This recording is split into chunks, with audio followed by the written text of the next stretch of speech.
좋아요, 구독 누르시면 부자 되실 거예요.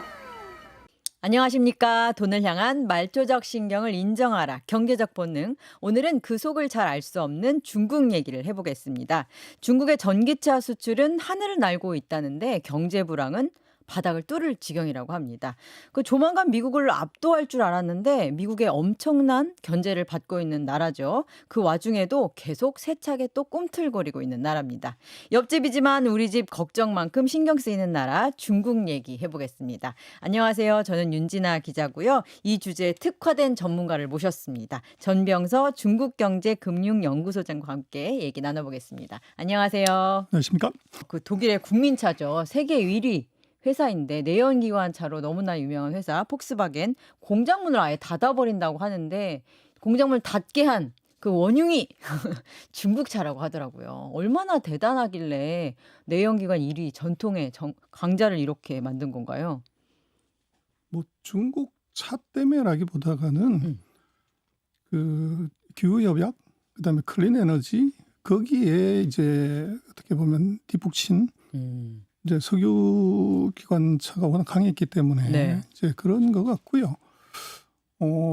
폭스바겐 같은 경우도 중국의 생산량을 합쳐서 세계 1등이죠. 그래서 뭐 인당 소득 25,000달러 넘어가면 상교대가 안 되는데, 그래서 독일이나 선진국들이 자동차 산업에서 어떻게 보면 쇠퇴하는 것은 이제 비련적이고, 주목할 것은 이제 전기차죠. 네. 그래서 지금 뭐 전기차가 아주 빠른 속도로 침투율을 높인다고 그러는데 7월 달까지 전 세계 전기차가 네. 859만 대가 팔려가지고요. 17% 침투율이에요. 네. 그래서 10대 팔리면 뭐 2대 정도는 전기차인데 그중에서 65%가 중국 전기차입니다. 그러다 보니까 중국이 다 쓸어먹고 있고 미국이 이제 한 96만 대 해서 한 11%. 그래서 중국이 미국의 6배, 뭐 유럽이라고 해봤자 이게 다 합쳐서 166만 대니까 네. 뭐 중국이 3분의 1 정도. 네. 그러다 보니까 말씀하신 이제 전기차에서 이제 크게 밀리고 또 석유 자동차는 뭐 그런 이제 내부적인 요인 뭐 같이 이제 맞물리면서 뭐 네. 80몇 년 만에 이제 독일 공장 문 닫았다고 그러는데요. 근데 문제는 이제 중국에서 폭스바겐 공장 문 닫았냐 그건 아니에요. 그래서 그 이유는 지금 전 세계에서 자동차를 제일 많이 사는 전기차 말고 중국이 세계에서 1등입니다. 3,005만 대 샀어요 작년에. 그리고 미국이 한 1,650만 대, 유럽이 한 그 정도. 그러다 보니까 이게 최대 시장 쪽으로 빨려 들어가는 그런 느낌이 좀 강한 거죠. 최대 시장인 동시에 전기차를 세계에 내다 파는 주체다. 이렇게 이해하면 될 것 같은데 중국의 전기차 얼마나 강점이 있길래 강점이 이제 호응을 받는 거길래 일단 쌓일 것 같긴 해요. 아까 3교대 얘기도 하셨는데 강력한 그 뭐 저임금에 또 숙련 노동자들이 강하게 공급이 되고 있고. 이제 비밀은 네. 테슬라인 것 같아요. 테슬라? 그래서 미국이 최첨단 기술, 최첨단 뭐 공장 중국에 가져가지 말라고 그러는데 네. 아무도 지금 전 세계에서 제일 정신 나간 뭐 경영자 하나를 꽂으라 그러면 놀랍게도 앨런 머스크가 될 것 같아요. 그러니까 좋은 의미든 나쁜 의미든. 그래서 네. 어떻게 보면 중국에다가 전 세계에서 제일 큰 전기차 메가팩토리 100만 대를 상하이에 지었어요. 그리고 이번에 또 이 공장 또 짓는다고 그러고 네. 지금 참 난리가 난 ESS도 또 중국에다 짓는다고 그러고. 근데 여기에 이제 답이 있는데 그럼 중국 입장에서는 반대로 미국의 기업을 그것도 이제 보조금 줘가면서 세금 혜택 줘가면서 왜 이제 상하이에 유치했냐는 거죠. 네. 그래서 이게 이제 답인데 여기에 이제 중국의 영악함이 있고 어허. 미국의 어떻게 보면 음흉함이 같이 있는 거죠. 중국의 영악함과 미국의 음흉함이 합쳐진 게 중국에 있는 일론 머스크 회사? 그렇죠. 그래서 미국으로서는 이제 가장 빨리 크고 가장 커지는 시장에 들어가서 돈을 먹어야 되는 것이 그렇죠. 있고 네. 또 반대로 중국은 감히 세계에서 1등하는 자동차의 나라 미국을 이긴다? 이건 불가능한데 세계에서 1등하는 테슬라를 상하이에 데리고 옴으로 인해서 상하이에 결국은 세계 1등이 오게 되면 거기에 부품회사, 하청회사들이 다 따라오는 소위 말하는 1등의 생태가 형성이 되죠. 네. 근데 중국 실력으로 그렇게 하려면 10년 걸려도 못할 거를 테슬라를 유치함으로 인해서 인류 생태가 형성이 되고 어허. 그 생태계를 중국 기업들이 그대로 프리라이더로 이걸 이제 이용하게 된 거죠. 오. 그러다 보니까 테슬라의 이제 버금가는 그런 전기차를 만들게 됐고 또 지금 뭐 마찬가지지만 애플 핸드폰의 90%가 중국에서 만들어져요. 근데 중국의 뭐 샤오미나 오포나 비보 같은 회사가 어떻게 저렇게 잘하냐 그러면 결국은 애플의 핸드폰은 미국이 만드는 것이 아니라 중국인의 손으로 만들어지기 때문에 그 노하우가 녹아서 흘러내린 것이 중국의 핸드폰이죠. 우리 삼성전자는 이제 폴더폰을 내지만 하웨이가 삼격 폴더폰을 냈어요. 그렇다고 하더라고요. 그 유럽에서 열린. 그렇죠. 네. 그렇게 보면은 이게 이제 결국은 선진국의 기술 이것들을 이제 오염해주면서 엄청난 기술 축적을 했고 전기차 같은 경우는 지금 금년 7월 달까지 점유율을 보면 비아디가 24%, 테슬라가 13%밖에 안 됩니다. 3등도 지리 자동차, 중국의 자동차인데 한 네. 8%. 근데 순수 전기차에서는 아직 테슬라가 이제 19% 1등이고 네. 비아디가 17%로 2등입니다. 약간 차이가 나는 거죠. 그렇게 놓고 보면 이 중국의 그 전략, 저 세계 인류 기업을 데리고 와서 그 기업을 통해서 인류 생태계를 형성을 하고 거기서 정부가 지원해서 세계 인류 기업을 만들어내는 이 전략이 여기 숨어 있는 거죠. 아하. 그러면 이 정도 되면 미국 입장에서는 중국의 어떤 속셈에 대해서 간파가 될 것 같거든요. 우리 잘하는 애들 데리고 와가지고 그 기술을 습득하여 세계 시장으로 침투해서 미국을 압도하려고 하는 저들의 계획 이렇게 인식을 하고 가려는 걸 막을 법도 하거든요. 실제로 막는 어떤 액션들도 있었고. 근데 그것이 유효하지는 않은가 봅니다. 그래서 이제 우리가 뭐 이제 우리 미국의 동맹이기 때문에 네. 미국의 정책에 우리가 적극적으로 동참하는 거지만 미국의 적은 미국이에요. 미국의 적은 미국이다. 그래서 첨단 기술을 가지고 가지 마 공장 빼라고 그러는데 네. 그 테슬라는 미국 기업인데 이게 민간 기업의 영역을 정부가 이거를 손을 댔을 때 자본시장이 발달한 미국은 이제 주주들의 소송이 있을 수 있는 거죠. 아하. 네. 그거 이제 쉽게 해결하기 어려운 문제가 있고 네. 그러다 보니까 지금 애플이 방금 말씀을 드렸지만 핸드폰의 90%를 중국에서 만든단 말이에요. 네. 그럼 그거 빼야죠. 그리고 지금 GM 포드 이 공장 빼는 게 맞죠. 그리고 뭐 어떻게 생각을 하면 스벅 이거 거기서 나와야 되죠. 월마트 나와야 되죠. 근데 왜 이제 거기서 안 나오냐는 것은 결국은 이게 공장은 어디다 짓냐 그러면 보조금 많이 주는 데 짓는 게 아니고 시장 가까운 데 짓는다는 거죠. 아, 그렇게 최대 시장. 포커스를 그렇죠. 그러니까 이게 정부가 뭐라고 하든 말든 돈은 애국심이 없어요.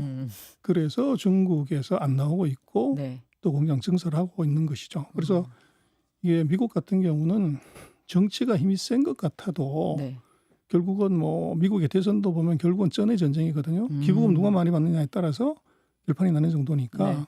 기업의 영향력을 정부가 이제 뭐 자유자재로 어떻게 통제할 수 있는 그런 시스템이 아니라는 거죠. 그럼에도 불구하고, 그러니까 자본에는 국적이 없다라는 말씀이신데 반도체에는 국적이 있다라는 얘기까지는 또 나오고 있잖아요. 최근에는 그 정치 안보, 뭐 경제 안보, 지경학 이런 게 또 발달을 하면서 그래서 약간 정말 첨단 기술이라고 하는 것들, 뭐 그거 반도체를 예를 이제 들면. 반드시 막아야 되는데요. 네. 그래서 앞으로 뭐 전쟁이든 생산이든 다 AI로 가게 되고 AI의 가장 중요한 이제 핵심이 빅데이터가 아니라 그걸 처리할 수 있는 고성능 이제 반도체 AI 칩이죠. 네. 근데 문제는 이제 빅데이터는 중국이 세계 최대고 14억의 핸드폰, 17억대 핸드폰을 갖고 있으니까. 근데 그걸 다 그냥 들여다 보나요, 정말? 그렇죠. 그걸 데이터를 처리할 수 있는 이제 첨단 칩이 없는 것이 네. 중국의 문제고 미국도 사실은 답답한 것이 AI 기술이든 반도체 기술은 세계 최강이지만 미국이 반도체를 못 만들어요. 그래서 첨단 칩의 경우는 거의 90% 이상을 대만의 TSMC에 의존을 합니다. 네. 그러다 보니까 이 중국도 깝깝하지만 미국도 속으로는 유사시에 만약에 중국이 대만을 공격을 했을 때 무슨 일이 벌어지냐. 2600만의 생명의 문제가 아니라 미국의 4차 산업혁명이 원점으로 돌아갈 수 있는 리스크가 있어요. 그러다 보니까 둘 다가 이제 굉장히 그 애매한 상황이고 그래서 이제 그게 미국이 통제하에 아직은 대만에 있는 관계없지만 중국으로 넘어간다 이러면 이제 난리가 나는 거죠. 그렇죠. 그래서 말씀하신 국적을 확실하게 가리려고 하고 있고, 근데 뭐 돈이라는 게 국적을 안 가리지 않습니까? 네. 그게 미국이 쓴 방법은 바로 보조금입니다. 그래서 대만의 TSMC하고 한국의 삼성전자를 미국으로 유치를 하고 네. 거기에 이제 보조금을 지급을 한 거죠. 네. 근데 그 보조금을 주는 것이 공짜가 아니고 네. 뭐 그런 말이지 않습니까? 새는 모이의 목숨 걸다 죽고 사람은 공짜의 목숨 걸다 죽는다 그러는데 네. 미국 돈 6조 원 공짜다? 그럴 이거 리가 공짜 없지. 없죠. 네. 근데 거기에 단서 조항이 붙어 있는 것이 중국에는 증설하면 안 된다. 두 번째는 미국이 국가안보상으로 이게 필요하다고 하면 이 라인 보여줘야 된다. 그래서 정보가 유출될 수 있는 위험이 있어요. 네. 그리고 세 번째는 보조금 받아가지고 이익 나면 미국 정부하고 갈라먹게 해야 된다. 그래서 이게 미국이 하면 법이고 다른 나라가 하면 불륜이 되는 것이 이것이 기업이 이익이 나면 주주하고 갈라먹는 것이지 네. 보조금 준 데하고 갈라먹는 거 아니에요. 투자금도 아니잖아요. 보조금. 그렇죠. 보조금인데. 그래서 이제 네. 그게 미국의 어떻게 보면 국적을 이 타이완이나 이제 코리아라고 붙더라도 미국의 동맹이라는 바운더리 안에서 잡아놓는 방법이죠. 네. 근데 이제 문제는 이게 그 구멍이 있다는 거예요. 그래서 지금 금년 상반기를 놓고 보면 전 세계 5대 반도체 장비 회사들의 대중국 매출 비중이 네. 최근 3년 중에서 최대입니다.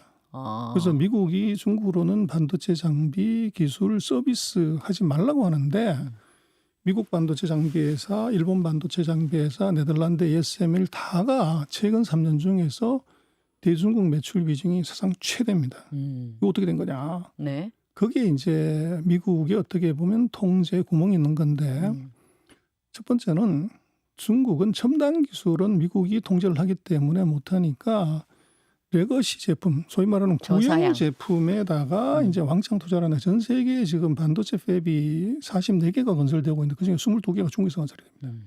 이제 첨단 반도체는 아니고 약간 저사양. 그렇죠. 네, 네. 그래서 대중 중국이 반도체. 노리는 것은 네. 첨단은 이제 기술 개발을 해야 되는 것이고 제가 볼 때는 요소수 사태를 노리는 것 같아요. 아. 그래서 레거시 제품에서 시장을 장악하게 되면 네.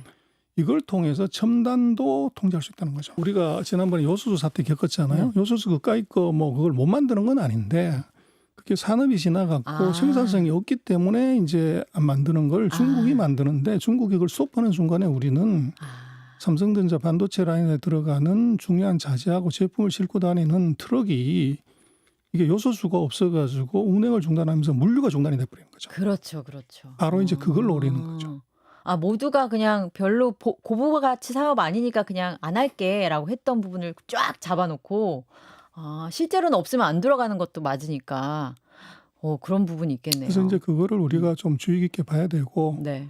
그리고 이제 중국의 그런 R&D 노력을 그 이제 이런 거죠. 뭐 중국이 반도체를 못 만들 거냐? 근데 우리나라 반도체가 대단하고 하지만 그 반도체 기술 우리 게 아니죠. 1983년 40년 전에 할아버지의 해안이 지금 그걸 만든 건데 병철 회장이 인구 5천밖에 안 되고 전 세계 GDP 랭킹 13위 정도 되는 나라가 반도체를 기술 국산에서 만들었는데 전 세계 인구 최대고 경제 규모로 보면 세계 2등, 미국의 거의 60-70% 되는 나라가 악심 먹고 반도체 개발하자고 하면 못 개발할 거냐? 그건 아니에요. 그래서 중국이 이제 어떻게 보면 악심 먹고 반도체 개발에 들어가는 것에 이제 우리로서는 주의를 해야 되고 네. 그리고 최첨단이 아닌 범용 제품에서 시장 장악을 통해서 반도체 산업에 영향을 미치려고 하는 그 전략도 이거 우리로서는 절대 이제 낮게 보면 안 되는 거죠. 제2의 요소수 사태가 반도체 영역에서 있을 수 있다. 그렇습니다. 그 방금 말하신 뭐 최고 기술, 원천 기술을 아직까지는 갖고 있지는 못하지만 충분히 할 수 있다라는 것은 중국의 인재들, 그러니까 이공계 뭐 이런 쪽과도 연결이 될 텐데 뭐 천인 계획이라고 해서 뭐 연간 1,000명의 해외 우수 인재를 중국으로 불러들이겠다라는 게 국가적 차원의 이제 프로젝트였더라고요. 그래서 이제 그것들은 최근 뭐 10수년간 지속이 되면서 이제 중국 그냥 화교죠. 화교의 이제 천재들을 중국으로 대거 불러들여서 지금 기술을 우리로 쳤을 때 우리가 중국하고 반도체 하나 빼놓고는 중국보다 잘하는 게 없어요. 철강화학, 조선기계 뭐 다 중국보다 잘하는데 네. 거기서 이제 어떻게 그렇게 하는 거냐 하는 부분에서는 중국의 내부적 개발 플러스 그런 이제 인재 영입의 그 영향이 하나 있고 네. 두 번째로 보면은 이제 중국에서는 그 학생의 수가 조금 문제가 되는 것이 중국의 1년에 대학생이 대략 쳤을 때 한 1,100만 명, 1,200만 명 정도 졸업을 해요. 네. 우리가 한 60만 명 뭐 이러니까 우리 17년 걸려서 만들 대학생을 1년에 이제 배출하는데 그 중에서 절반 정도가 공대생이에요. 절반이 공대생이에요. 그렇죠. 그러다 보니까 그 엄청난 인력들이 지금 중국이 78년 이후에 졸업한 대졸자가 1억 5천만 명 가까이 됩니다. 우리나라 인구의 3배. 그래서 이 사람들이 이제 만들어내는 제품 네. 이게 이제 어마어마하다는 것이고 그래서 우리는 이제 중국이 우리 핸드폰 제대로 못 만들고 자동차 제대로 못 만들고 우리 그 백기는 짝퉁의 나라라고 생각하지만 네. 세상에는 뭐 주제고 나오는데 달을 보는 관점으로 기준하자면 세 부류의 나라가 있어요. 네. 달 보고 기다리는 나라가 있고 두 번째는 달에 올라가는 나라가 있고 달 뒷면에 올라가 가지고 거기서 흙을 보는 나라가 있어요. 그래서 우리는 이제 달 보고 기도하는 우리 속하지만 미국은 달에 올라가죠. 네. 근데 달은 이제 뭐 태양하고 사이 있기 때문에 전파는 직진성이 있어서 달 뒷면으로는 도달하지를 못해요. 그래서 달 뒷면으로 착륙을 하는 것은 지금까지 한 나라가 없는데 중국은 달 뒷면에 착륙을 해가지고 거기서 달 뒷면에 암석을 채취해 온 나라예요. 그러면 이게 달에 올라가는 그 기술을 미국이 줬을까요? 일본이 줬을까요? 우리 한국이 줬을까요? 그래서 우리가 중국의 기술력을 핸드폰 못 만들고 자동차 못 만든다고 낮게 볼 게 아니고 네. 지금 달의 기준으로 예를 들면 그렇고 중국은 지금 성능은 떨어지지만 항공모함을 3대를 만들었어요. 하늘에 우주정거장을 만들어서 작동하고 있고 우리가 지금 핸드폰에 이 GPS를 쓰잖아요. 네. 근데 중국은 베이도우라고 북두라고 하는 자체 GPS를 가지고 전 세계를 커버를 해요. 그래서 지금 이제 후진국들은 미국의 GPS보다 훨씬 이게 정확도가 좋은 GPS를 베이도우 GPS를 쓸 정도예요. 그럼 그 이제 첨단 산업에서의 기술력 이건 도대체 누가 줬냐? 중국이 훔치기도 하고 베끼기도 하고 한 거지만 기본적으로는 이제 엄청난 이제 최근 40년간 길러낸 이제 대졸자들 이 사람들이 만들어낸 거라고 봐야죠. 그런데 그거를 우리는 이제 인지를 안 하고 있으면 중국이 우리 거 베껴가지고 저렇게 왔네 이렇게 하는 것은 이것은 정확한 시각이 아닙니다. 그리고 우리 손해일 것 같습니다. 현실을 정확히 알아야죠. 그리고 베끼는 것도 베껴온 다음에 소화할 수 있어야지 그냥 베껴온다고만 해서 뭐가 되는 건 아니니까요. 과거에 이제 반도체 기술 가지고 막 베끼고 훔쳐오고 그럴 때 그런 일이 많이 있었다고 하더라고요. 러시아 같은 경우에 미국에서 훔쳐왔는데 칩은 훔쳐왔는데 뭐 어떻게 하지 못해가지고 그냥 도태되고 그런 일이 많았다고 하는데 중국 상황을 볼 때 그런 건 아니다. 그래서 초저가 상품이 아닌 일종의 첨단 기술 쪽으로 중국이 굉장히 발전하고 있고 세계 시장에 침투하고 있다라고 볼 수 있을 것 같은데요. 미국의 정치적 레토릭이다. 그래서 중국의 이제 뭐랄까 내수시장 밀어내기 수출이다 이런 거는 이제 미국의 레토릭이다 이런 비판들도 있는데 첨단 기술이 아닌 그건 이렇게 봐야 될 것 같아요. 지금 그러면 자기네 이 수요보다도 많은 것을 밖으로 내는 것은 공급 과잉을 해외로 수출하는 것이다. 네. 그렇게 하면 우리나라는 수출을 먹고 사는 나라면 우리나라는 전부 공급 과잉 수출하는 거죠. 아하. 그래서 그거는 말씀하신 것처럼 정치적 레토릭을 그냥 우리가 베껴서 그냥 막 쓰는 거고. 하지만 그런 얘기가 나오는 거는 굉장히 싼 가격이기 때문에 그런 얘기가 나오는 것 같아요. 그런데 우리도 마찬가지로 과거에 뭐 수출할 때 그 티셔츠부터 해서 싼 가격으로 중국이 등장하기 전에는 가격 경쟁력은 사실 우리가 원조인데. 그렇죠. 네. 그래서 그거는 이제 조금 그런 문제가 있고 오히려 그것보다는 네. 어떻게 이제 셔츠나 운동화나 이런 제품이 아니고 전기차에서 태양광에서 예를 들면 배터리에서 세계를 3분의 1을 먹고 심지어는 태양광 같은 경우 90%를 먹냐는 것을 그걸 포커스를 해야 되는 거죠. 그래서 지금 이제 결국은 거기에는 그 정부에 지원하고 네. 정책의 일관성 그리고 정책을 집행하는 사람의 어허. 그 능력의 차이가 있다는 거예요. 음. 그래서 우리가 지금 미국이 반도체 보조금을 이제 527억 불 주는 것 때문에 네. 전 세계가 깜짝 놀랐고 어떻게는 천문학적인 그러지만 중국이 2009년부터 2023년까지 준 전기차 보조금이 네. 2,309억 불입니다. 미국의 4배를 준 거죠. 진짜. 그렇게 키운 게 있고 네. 그럼 그렇게 지원하려고 하면은 네. 뭐 왜 뭐 누구는 인삼 먹고 누구는 뭐 먹냐 그런 내부적인 반발이 엄청나게 있을 수 있는데 네. 그거를 10년 동안 꾸준히 할 수 있다는 것은 중국의 전기차의 아버지라고 불리는 사람이 있어요. 네. 그 왕강이라는 사람인데 네. 이 사람이 바로 그 2007년부터 2018년까지 12년 동안 중국의 과기부 장관을 했어요. 12년 우리나라에서는 상상할 수 없는 그렇죠. 거네요. 정책의 일관성이 유지될 수 있겠네요. 그래서 우리가 이게 이제 정책 일관성에서 보면 우리가 한번 제가 조사를 해봤더니 98년부터 2023년까지 우리나라 과학기술부 장관이 이번에 네. 또 바뀌었죠. 18명이 바뀌었고 중국은 네. 그 사이 27년 동안에 5명이 바뀌었어요. 18대 5. 그렇죠. 그런데 네. 이 왕강이라는 사람은 독일에서 기계공학으로 학위를 받았고 거기서 아우디에서 10년 이상 근무를 했어요.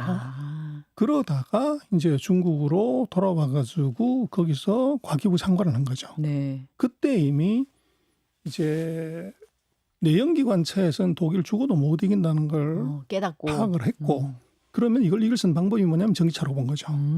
그래서 11년 동안 이게 과기부 장관을 하면서 전기차 산업을 끊임없이 지원하고 그리고 이 서방 세계가 알지 못하는 미국의 4배 되는 어마어마한 보조금을 반도체 보조금의 4배 되는 보조금을 지속적으로 지원하면서 세계 1등을 만들었다는 것. 그래서 결국은 집행을 할 수 있는 알고 집행하는 것하고 모르고 집행하는 것의 차이가 있죠. 그럼요. 그런 이제 어떻게 보면 전문가 그룹이 있었다는 것. 네. 이게 그리고 이제 어떻게 보면 우리로서는 그 가슴 아픈 중국이 대목이다. 그냥 네. 공급 과잉을 해외로 수출한다. 거기에만 포커스해서 이제 보는데 거기에 그렇게 된 배경 그런 정책을 만들게 된 이제 집행하는 사람 그 인재의 문제를 한번 짚어보고 얘기를 해야 되는 거죠. 그렇네요. 그러니까 어떤 해안을 가진 지도자 그룹, 그 다음에 그것을 정말 실행해낼 수 있는 인력풀, 그 다음에 자원까지 갖고 있는 나라잖아요. 그렇습니다. 그래서 네. 이제 지금 전기차 얘기를 하지만 전기차라는 건 사실은 전자제품하고 같단 말이에요. 배터리 사고, 바퀴 사고, 이제 안에 들어가는 반도체 사고, 뭐 연구 자석 사서 조립하면 되는 건데 거기서 가장 큰 비중을 차지하는 게 원가의 40% 이상을 차지하는 배터리인데 네. 이 배터리마저도 중국이 전 세계 시장의 65%를 커버하는 이게 생태계를 갖고 있단 말이에요. 네. 그리고 그 배터리의 소재를 보면 뭐 전액부터 양극재, 음극재 여기에 전 세계 마켓 셰어가 60%에서 90%를 중국이 갖고 있어요. 그래서 단순히 공급 과잉의 수출의 문제가 아니라 생태계를 먼저 장악하고 나서 국내 시장을 키우고 그걸 기반으로 해외를 장악하는 무시무시한 전략이 중국 안에 있었다는 거를 이거는 이제 우리가 고려하지 않고서 네. 그리고 뭐 세계로 수출한다고 하는데 중국이 900만 대 중에서 해외로 수출한 전기차는 거기에 뭐 8분의 1, 6분의 1밖에 되지 않습니다. 그러니까 지금 중국이 생태계를 장악하면서 미래는 어떤 산업이 어떤 시장이 잘 될 것이다라는 해안까지 가지고 일단 집행이 됐다. 여기까지가 정리가 됐는데 그렇게 보면 공산당의 능력이라는 것도 우리가 좀 폄훼하는 경향이 있잖아요. 저희가 그거 좀 다시 봐야 되겠네요.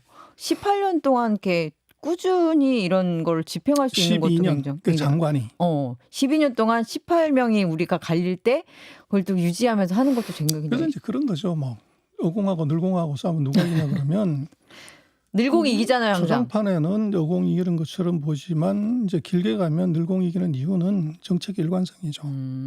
자주 바꾸면 뭐 2년마다 바꾸면은 이게 어떤 정책도 제대로 되는 것이 없고 그리고 그렇다고 해서 오래 하는 것이 그냥 맞냐는 거는 다른 문제지만 그 정책 방향이 엉뚱한데 오래 하면 완전히 말아먹는 것이지만 네. 방향이 맞았다 그러면 이제 대박 사건이 터지는 거죠. 그게 저는 그 부분이 좀 중요한 것 같은 게 지금 막 바뀌는 4차 산업혁명 시기에는 초기 자본이 굉장히 많이 들잖아요. 그래서 기업 개개인 수준에서 하는 것보다는 국가 차원에서 산업 단위에서 되게 자본이 많이 투하가 필요한 데는 좀 지속적인 게 필요하지 않나 이런 생각도 드는데 그런 면에서 중국이 좀 유리했던 거 아닌가? 이런 그렇죠. 생각도 그게 드는데요. 이제 뭐 중국의 어떻게 보면 우리가 너무 낮게 보는 중국의 잠재력이고 그래서 우리가 중국의 공무원들을 이제 뭐 우리하고 비교했을 때 낮게 보는 경향이 있지만 중국은 최고 지도자마저도 그 중국은 고시가 없어요. 구급 공무원부터 시작을 합니다. 그래서 40년 이상 이제 밑바닥부터 시작을 해서 정상까지 올라가는 구조이기 때문에 이게 실무에 무지 강한 것이고 또 아까 말씀을 드렸던 것처럼 장관 네. 낙하산이라고 하더라도 네. 그 낙하산이 무슨 뭐 최고 지도자고 친구 아는 사람 누구 동생 이게 아니고 아우디에서 이게 10년 일하고 거기서 공부를 한 최고의 전문가가 그 분야에 이제 수장으로 들어와서 액션을 한다는 거죠. 네. 그래서 이제 그게 중국이 어떻게 보면 지금까지 잘 온 비결은 그런 이제 경험 있고 실력 있는 사람 위주로 하다가 보니까 물론 중국이 실패하고 사고 친 것도 많지만 성공한 경우에는 네. 그런 이제 인재를 적재적소에 잘 쓴 것이 그게 성공의 한 비결이라고 볼 수가 있죠. 비결이었다. 이런 식으로 중국이 치고 올라오고 첨단 기술 면에서도 압도적인 어떤 속도를 보여주고 있다 보니까 당연히 이제 긴장하는 건 미국입니다. 미국의 경우에는 뭐 바이든, 트럼프, 뭐 해리스 할 것 없이 다들 이제 이 부분에 대해서는 공감대를 갖고 있잖아요. 중국이 우리의 이제 잠재적 경쟁 국가고 적성국이다 수준의 어떤 인상을 갖고 있는데 그래서 트럼프의 경우에는 나는 관세 대통령이 될 거야 이러면서 관세를 무시무시하게 때릴 것이다. 무조건 뭐 60% 때리고 전기 자동차의 경우에는 100% 때릴 것이다라는 말까지 하고 있는데 이게 좀 실현 가능성은 있는 건가요? 그래서 뭐 정치인의 공약은 이제 빌공사 공약이 51%죠. 선거 때 이제 유세에서 얘기한 얘기를 당선되고 나서 그대로 100% 다 수행하는 사람은 없죠. 트럼프는 혹시 할 수 있는 거 아닐까요? 그래서 그러면 좋은데 네. 지금 트럼프가 당황스러운 것은 트럼프가 공약으로 내가 당선되면 중국에 60% 관세 때리고 전 세계 모든 수입 상품에 10% 관세 때리겠다고 했는데 바이든이 선수를 쳤죠. 그 전기차에 100% 관세 때리고 배터리에 50% 때리고 반도체에 50% 때리겠다. 그래서 100%를 뺏긴 거죠. 그러면 트럼프는 당선되면은 아마 200% 때려야 되는데. 근데 바이든의 그 100% 전기차 보복 관세에 뭐가 이제 허구가 있냐면 중국은 미국으로 전기차를 수출 안 해요. 수출이 없어. 그래서 그건 당연한 것이 세계 최고의 전기차 회사가 있는 테슬라하고 붙어가지고 그것도 미국에서 장사가 될 리가 없잖아요. 네. 그리고 중국 안의 수요를 충당하기도 버겁다. 버거운데 네. 그거를 미국까지 간다. 그래서 지금 미국으로 수출하는 중국의 전기차는 거의 없어요. 그래도 없는 데다 100% 때린다는 것이 실효성이 있냐. 그런데 요거는 지난번에 그 트럼프가 보복관세 얘기를 이제 하고 했던 것은 사실은 러스트벨트 때문인데 원래 트럼프가 이제 클린턴하고 이겼을 때도 러스트벨트 자동차 지역의 노동자, 백인 노동자들이 표를 줘서 이겼는데 네. 이 바이든하고 붙었을 때는 바이든이 이제 우리 지금 좌파란 말이에요. 그래서 그 러스트벨트의 노동자들한테서 인기를 얻어서 표를 얻어서 당선이 됐고 트럼프는 실패했고 그래서 트럼프 입장에서는 러스트벨트에 이제 표심을 사는 것이 중요하니까 그 얘기를 한 건데 네. 문제는 바이든이 한수를 덧떠가지고 선수를 쳐버린 거죠. 그래서 이게 트럼프의 60보다 더 높은 100%를 때렸다는 것 자체가 네. 이것이 굉장히 이제 정략적인 판단 이제 그렇다고 볼 수가 있는 것이고 네. 그리고 어떤 제품이든 간에 10%만 국제 가격에서 차이가 나도 수출이 어려운데 100% 차이 나면 수출 못하죠. 그거. 선언 같은 거였군요. 그렇죠. 제조업 노동자들아 나는 이런 것도 할 줄 아는 정치인이야. 여기서 그냥 끝나는 정도의 그래서 멘트였군요. 이제 우리가 선거 때 뭐 수많은 공약이 나오고 거기서 이제 표의 선택의 기준은 네. 나중에 실행보다는 네. 아젠다에다 투표를 하게 되죠. 그래서 미국의 선거 공약으로 나온 대중국 뭐 이제 세 자리 숫자의 보복 관세는 네. 현실적으로 실현 가능성이 굉장히 낮은 공약성 이제 선언 아마 그렇게 봐야 될 것 같아요. 근데 그럼에도 불구하고 중국 전기차가 굉장히 발달하고 그러다 보면은 테슬라의 그 고향인 미국에서도 중국 전기차가 이제 공략을 할 시점이 오진 않을까요? 뭐 그럴 수는 있는데 네.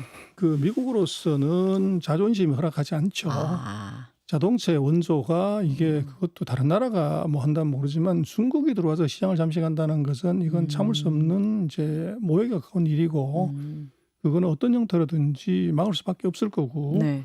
또 중국 입장에서는 그 시장 규모로 봤을 때 자기네 시장에 이게 뭐 6분의 1 이 정도밖에 안 되는 시장에서 미국과 싸움을 해가지고 이게 미국과의 분란을 일으키는 것이 과연 이제 맞냐 이렇게 놓고 보면 제가 볼 때는 중국이 미국과 전기차를 가지고서 미국 시장 진출을 놓고 서로 싸우거나 이럴 가능성은 대단히 낮아 보여요. 중국부터 전략적으로 미국과 이제 다이다이 이렇게 딱 쓸 가능성은 좀 없군요. 그렇죠. 그래서 지금 반도체 문제가 걸렸기 때문에 네. 반도체를 제외한 나머지 부분에서 일을 더 키워서 이게 문제를 많이 만들어서 그렇게 되면 약점이 커지는 거잖아요. 이제 그럴 가능성이 대단히 낮아 보여요. 알겠습니다. 아까 제2의 요소수 사태, 그러니까 저가 뭐 범용 반도체를 장악하는 중국의 어떤 계획을 통해서 제2의 요소수 사태 같은 것도 우리가 염두에 두고 미래를 봐야 된다고 말씀하셨는데 마지막으로 그런 식으로 중국의 이 큰 전략, 뭐 첨단 기술과 관련한 큰 전략과 관련해서 요 대목을 좀 봐라라고 이제 팁을 주실 만한 게 있을까요? 그래서 이제 중국이 그 최근 미국과 전쟁을 하는 4년 바이든 정부 들어서서는 중국의 첨단 기술 전략만 얘기를 하고 세부 내용은 거의 공개된 게 없어요. 삼중 전회 같은 데서도 공개가 그렇습니다. 안 됐어요? 거기서 그 2만 자 가까운 이제 보고서가 나왔지만 거기도 굉장히 추상적인 단어들 신질 생산력, 네. 뭐 미래 산업 이런 식으로 표현을 했지. 그게 다였던 거예요? 그렇죠. 그게 되게 헤드라인은 장식했었거든요. 그렇습니다. 근데 구체적으로 그게 뭐고 거기에 설비 투자는 얼마 하고 R&D는 얼마 하고 매출은 얼마 하고 뭐 이런 계획이 전혀 나오질 않아요. 그렇다고 해서 대외비구나. 네. 그거를 계획을 안 한 거냐? 그건 아니고요. 수백 페이지 수천짜리 만들었겠지만 네. 중국이 터진 학습 효과가 있는 거죠. 그래서 이제 메이드 인 차이나 2025 플랜을 수백 페이지 자료를 만들어서 폼 잡다가 미국이 그걸 그대로 입수해서 이제 미중이 기술 전쟁 들어갈 때 네. 차근차근 하나하나 짚어가지고 공격을 하는 바람에 중국이 아주 이제 시급을 한 상황이 있었기 네, 때문에 네. 지금 최근 3, 4년 들어서는 중국은 가급적 서방 세계 특히 미국에게 자기네들이 뭘 하고 있는지를 이걸 보여주지 않는 전략으로 가고 있는 것 같아요. 어허. 그래서 정부에서 나오는 공식 문건도 보면 분량이 대폭 줄었고 네. 그리고 거기 사용되는 표현들도 보면은 네. 대단히 추상적인 단어로 중국어를 알아도 해석하기 어려운 이제 그런 용어를 쓰는 거죠. 그래서 그것은 제가 볼 때는 미국과의 충돌을 회피하고 감추기 위한 중국의 어떻게 보면 음흉한 전략 이제 그렇게 봐야 될 것 같아요. 근데 다시 그거를 예전에 우리가 도광량의 그 시절로 돌아간 것 같은 너무 세게 그런. 맞았으니까요. 근데 그거를 우리는 중국이 미국한테 터져가지고 아무것도 안 하고 있구나, 못 하고 있구나 이렇게 보는 것은 네. 그것은 오판이라는 겁니다. 알겠습니다. 중국이 지금 세계 시장을 어떻게 인식하고 있고 어떤 전략을 갖고 있는지를 우리가 알아야 이 작은 나라 한국에서도 뭔가 대책이 나오겠죠. 그런 부분에 대해서 우리 소장님이 콕콕 집어가면서 특히나 전기차를 예로 들어서 설명을 해주니까 더 이해가 잘 된 것 같습니다. 1부는 여기까지 듣고요. 2부는 또 중국의 경제가 굉장히 안 좋다는 얘기는 많이 들었는데 그 부분은 어떻게 이해를 하면 될지 그거를 좀 본격적으로 들여다보도록 하겠습니다. 1부는 여기까지 하겠습니다. 감사합니다.